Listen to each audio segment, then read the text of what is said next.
سلام، امروز 5 تا جمله فرانسوی یاد میگیری.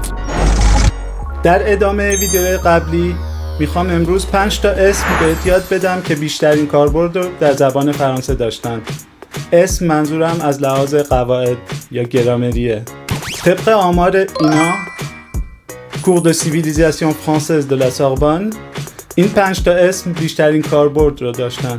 اولی فم یعنی زن. مثلا میخوای بگی که اون زن عمله، میگی c'est une femme d'action. c'est une femme d'action. دومی homme به معنی مرد.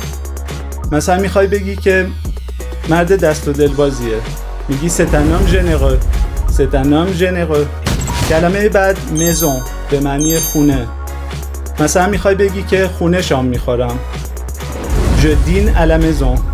je dîne à la maison. کلمه بعد amour به معنی عشقه. مثلا میخوای بگی که اون فرد خیلی دوست داشتنیه یا اون خیلی باحاله، میگی c'est un amour. c'est un amour. و کلمه آخر ویل به معنی شهر.